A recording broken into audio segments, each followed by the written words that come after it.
Bien, vamos a comenzar con el módulo 1. Hablaremos de entrada de las definiciones, que básicamente son los conceptos que la norma nos da para poder entender más el contexto de ella. Comencemos por la inspección. La inspección va a ser aquella examinación que nosotros le vamos a hacer a un producto, a un proceso, a un servicio, a la instalación o al diseño, para poder evaluar su grado de conformidad con alguna norma o con algunas especificaciones. El producto va a ser el resultado de un proceso. Como proceso vamos a entender el conjunto de actividades que van a estar relacionadas y que interactúan entre ellas para poder obtener entradas y poderlo transformar en un resultado. El servicio va a ser la interfaz que tenemos entre el proveedor y el cliente. Normalmente los servicios son intangibles, es decir, no los podemos ver, pero existen. El organismo de inspección o bien la unidad de verificación va a ser el organismo que va a revisar, que va a llevar a cabo las inspecciones. Dentro de los organismos de inspección, pues vamos a tener aquellas unidades de verificación que son nada más unipersonales, es decir, son solamente una persona o bien un grupo de personas. Que este grupo de personas puede ser independiente o también puede formar parte de una organización. Los sistemas de inspección van a ser las reglas, los procedimientos y la gestión que nosotros vamos a realizar para poder llevar a cabo la verificación. El esquema de inspección o los programas son aquellos también sistemas a los que se les aplican los mismos requisitos especificados, las reglas específicas o los procedimientos. La imparcialidad. Este punto tiene muchísimo peso ahorita en la norma y nos dice que es la presencia de objetividad, es decir, el que nosotros actuemos sin conflicto de interés, que seamos lo más ecuánimes, de manera más natural, con una mentalidad abierta. La apelación.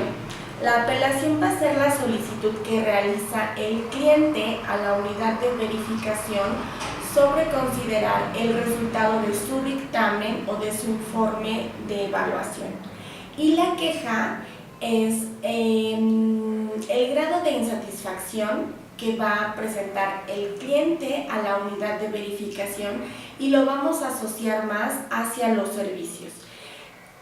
Cómo fue el trato, los tiempos de respuesta, si la documentación requerida por la unidad de verificación se le solicitó al cliente en tiempo y forma. Eso vamos a entender más sobre lo que sería una... Bien, con esto terminaríamos la parte de las definiciones que nos marca la norma y ahora ya trataríamos acerca de los puntos de la imparcialidad y la independencia.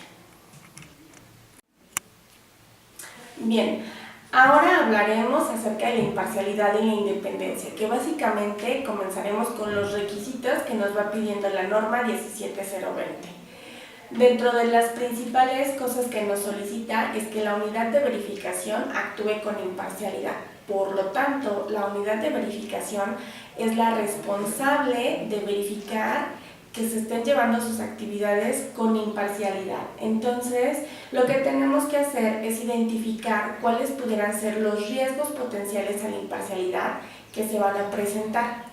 Estos riesgos pudieran ser de diferentes fuentes, de diferentes naturalezas, pudieran pertenecer a diferentes grupos de personas y lo que tiene que hacer la unidad de verificación es identificar cada uno de estos puntos para poderles dar un tratamiento. Como les decía, pudiéramos tener riesgos derivados de la gobernabilidad, derivados de cuestiones financieras, derivados de familiaridad y por lo tanto vamos a tener que generar lo que la norma maneja como salvaguardas, es decir, vamos a tener que generar políticas, restricciones, reglamentos internos de trabajo, como la unidad decida llamarles, pero debe demostrar la evidencia de que efectivamente pudo evaluar, pudo identificar cuáles son los riesgos que presentaba y de qué manera los está tratando. Estos riesgos, como les decía, van a estar asociados a diferentes fuentes. Por lo tanto, vamos a tener que hay que también considerar que para un riesgo en específico pudiéramos tener un grupo o varios salvaguardas, es decir, no solamente con uno, sino pudiéramos tener dos o más, de manera tal que nosotros estemos impidiendo.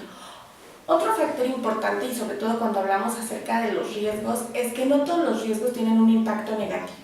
Los riesgos también presentan impactos positivos. Por ejemplo, un impacto positivo para la unidad de verificación es el crecimiento de la misma. Por lo tanto, tiene más clientes, tiene que realizar más verificaciones, necesita más personal o requiere de más equipo. Este es un riesgo positivo que la unidad tendría que considerarlo, porque al tener mayor carga de trabajo, esto quiere decir que los verificadores estarían más presionados en poder entregar el trabajo o poder hacerlo en el horario correspondiente. Por lo tanto, la unidad tiene que verificar y tiene que evaluar. Esto quiere decir que de entrada, si nosotros pudimos identificar cuáles eran nuestros riesgos de inicio, cuando nuestra unidad de verificación tenga 2, 3, 4 o por periodos en los que se cargue más el trabajo, vamos a tener que seguir evaluando cuáles son los riesgos a la imparcialidad y vamos a tener que generar las salvaguardas para poder cubrir con este punto. Otro factor importante es que también debemos de considerar que los riesgos los vamos a poder eliminar, los vamos a poder minimizar, los vamos a poder mitigar. Pero también es cierto, va a haber ciertos riesgos que vamos a tener que aceptarlos. El ejemplo de este es, todos los clientes pagan por sus servicios, es decir, llegan a la unidad de verificación para realizar una inspección, pero el cliente es el que paga por su servicio. De entrada, este es un riesgo. Por lo mismo, tenemos que ver cuáles van a ser los canales para que finalmente el cliente entienda que no por eso está pagando por un resultado aprobatorio. Bueno, ya que tenemos la parte de la identificación de los riesgos y que podemos ver que vamos a tener diferentes tipos de salvaguardas, un punto importante sería el que nosotros podamos identificar dónde los estamos cubriendo y en qué parte, y poder hacer la evaluación, es decir, si con esto que nosotros ya implementamos estamos cubriendo esta parte o necesitamos generar otras salvaguardas, o también, por ejemplo, dentro de las salvaguardas pudiéramos tener estas salvaguardas que son de restricción absoluta, ¿no? No podemos tener como contacto de mucha familiaridad con el cliente, o no podemos proporcionar información acerca de la unidad de verificación. Son otro tipo de salvaguardas que también nosotros podríamos considerar para finalmente cubrir con la parte de la imparcialidad.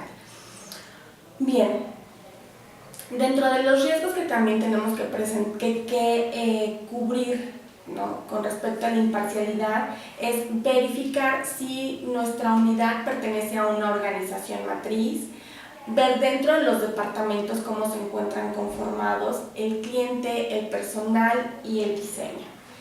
Con respecto a la parte de la imparcialidad, la unidad de verificación debe demostrar que la alta dirección está comprometida. ¿Cómo lo va a hacer?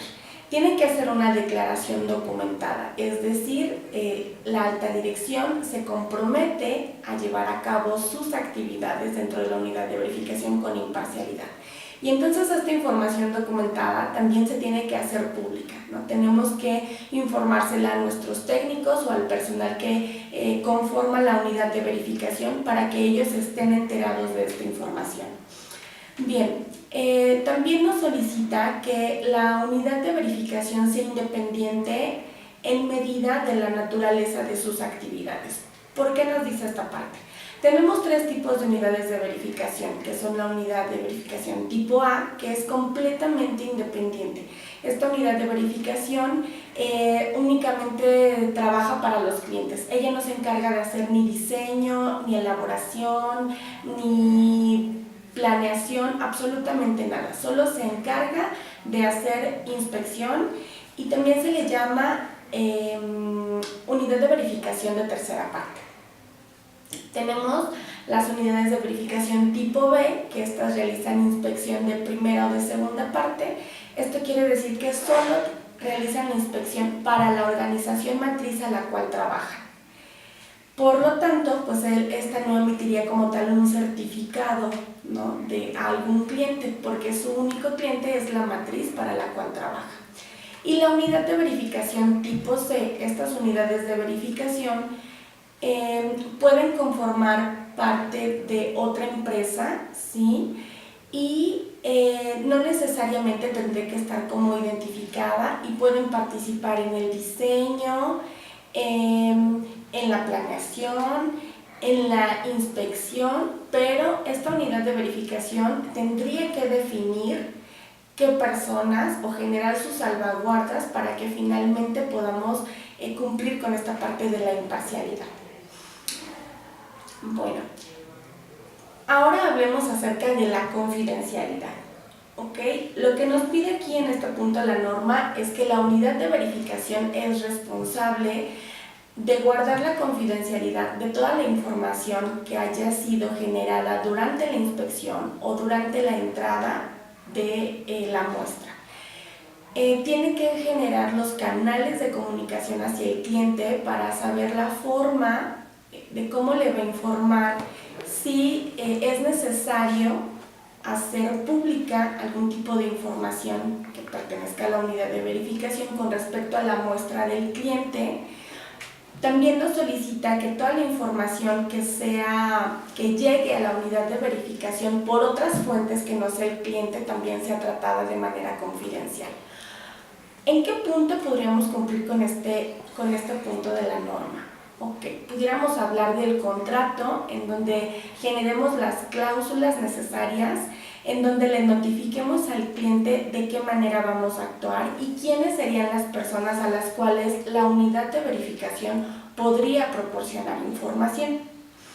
Bien, hasta aquí terminaríamos con la parte de nuestro módulo 1 y posteriormente estaríamos hablando acerca de nuestro módulo 2.